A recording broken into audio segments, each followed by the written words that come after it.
one of the young stars of the game, Andrew Collins. Andrew, I still laugh as 5 years ago you beat my son in the home run derby, and then Jason Branch stepped in. You've been kind of cocky and confident, I'll say, more so the whole camp. And Jason Branch, who I love with the same attitude as you, jumped in and says, I'll hit against that kid, and he beat him like 10 home runs out of 12.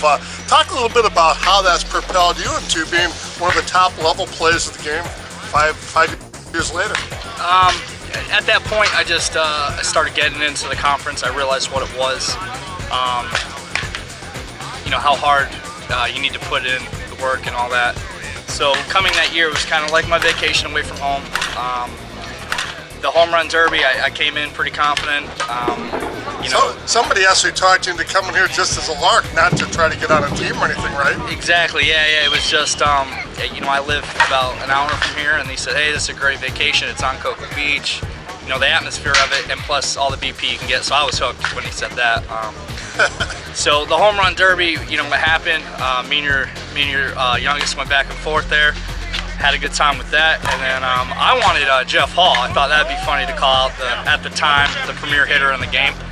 But Branch stepped in, and the funny story is we come from the same area. Actually, when I came up, people referred to me as the next Jason Branch.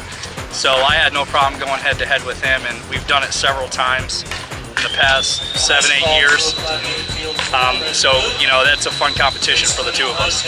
And Branch, too, having a phenomenal year last year, a breakout year for him. And you guys are similar size. How big are you, Andrew? I'm 6'1". During the season, I run about 225. I was a wide receiver in football. Had several scholarship offers. I pursued baseball, though. It didn't work out in the end. But that was where my heart was, so that's what I pursued. Did you go through a college level to try out for any minor league stuff, or how far did you go? Yeah, I did a little bit of both. I ended up playing college ball. I only tampered with a few years until I went to a university and ultimately just focused on my schooling. I mean, your skill set, I find it hard to believe that you would have had a good shot to make high minors or mid majors. Looking back, there's a lot of things that that I've learned. Attitude-wise, being foremost. My attitude was awful when I was younger. I came from a background where I was the best on every team, so that probably didn't help. So when I got to college, it was a rude awakening for me, and my attitude was poor. My work ethic really wasn't there. It wasn't until I was in my mid-20s where I really found the gym. I realized what working out does for your body, keeps you in shape. Also, you know, on my swing, that's where I found my power. My mechanics have always been there, but the strength behind it has helped me hit a ball, you know, tenfold what I used to be able to. Oh man, I can't tell you how many rounds of BP I've taken. Just working on cutting the ball? Honestly, my #1 drill that I used to do, and to this day I do it when I get in a little slumps. When you shag, rather than throw the ball in, as most people do or walk around with a bag, I'll take a ball and throw it up as like a soft toss and just watch my hands follow through.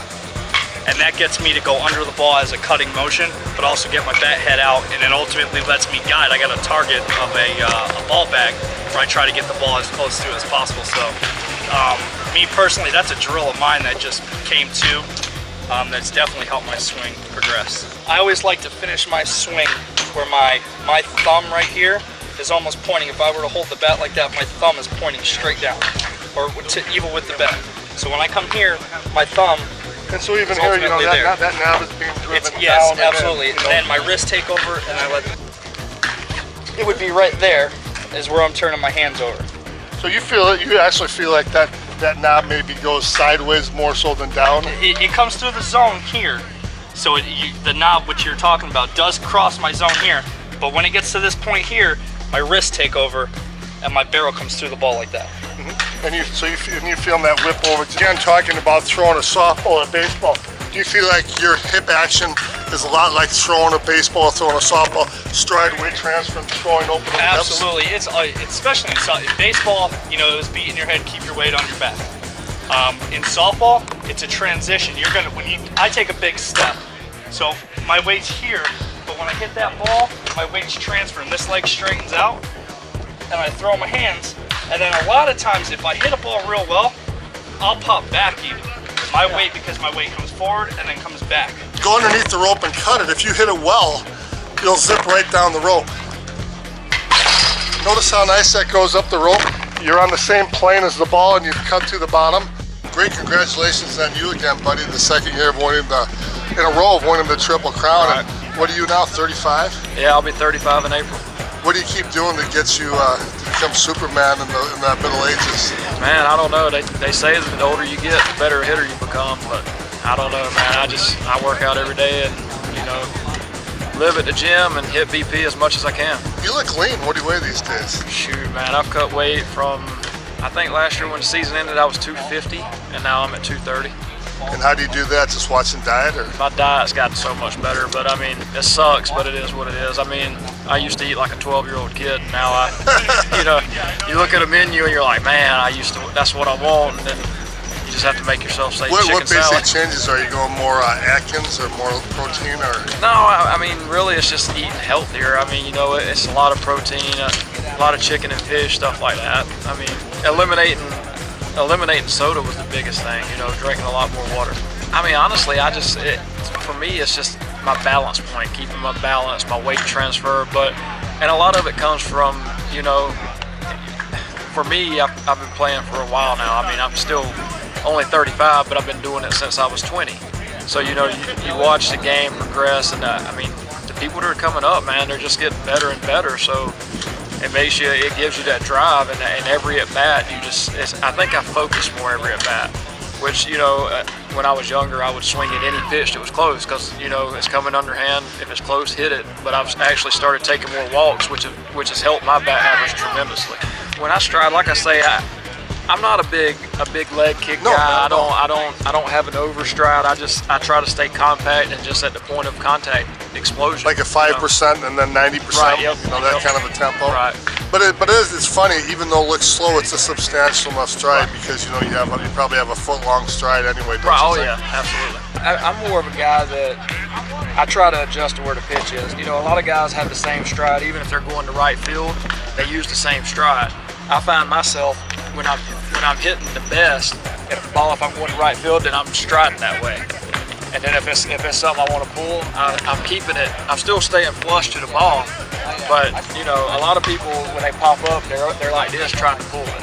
So I try to stay on my back leg and stride to where I'm going. So the one thing that you're talking about, you have a little bit of a stiff back. I'm just coming over. I've got. yeah, If you take a stride with that, what do you think of that? I feel it. I mean, I can feel it in my back. It's like a diagonal drill for hip rotation and that. And actually, I can feel it working. It feels good. You actually cut the ball for topspin just to keep it through, because it doesn't mean spin as much as it means you're going through a certain part of the ball to keep that bad. So the one thing about this, it promotes more underspin for line drives, but if you feel like it, take a couple swings. And the nice thing about this is that it gives you immediate feedback. If you hit it good, it'll go right up the rope. See that? Your bad path followed along the rope. I do one more time and stop and freeze. So if you had the bat head here, would you say you feel like you're driving the knob inside and to the sides? Yes. I use a 27 balance because when I'm trying to move it around the field, I feel like I have more control. In other words, like when I'm going to right field, I like to feel like that when I'm swinging, I have complete control of my hands and where the bat barrel's going. As with an end load, sometimes when you go to swing, once the end starts coming, if you're off plane or your hands are not where you want them, there's really nothing you can do to adjust it back. The end load's going to take over. So I feel like for me, on let's per se the bad swings, like when your hands are out of place, I feel like with a balanced bat, I still have enough strength that I can change it and overpower and do what I want to with the bat. Bogey noticed our Class C sponsor, the Mansions Gentleman Club in Newburgh, New York, and some of the girls were wondering when Bear would be back with his notoriously big checkbook. And they wanted to see him too. Of course. Jim, you're bombing some home runs with that Larry Carter today. How do you like that bat? Tell me a little bit of the distinctive things about it. It felt smooth when it made contact with the ball. You could just feel there was not a lot of vibration. It had a nice smooth swing when it hit, and balls really sailed.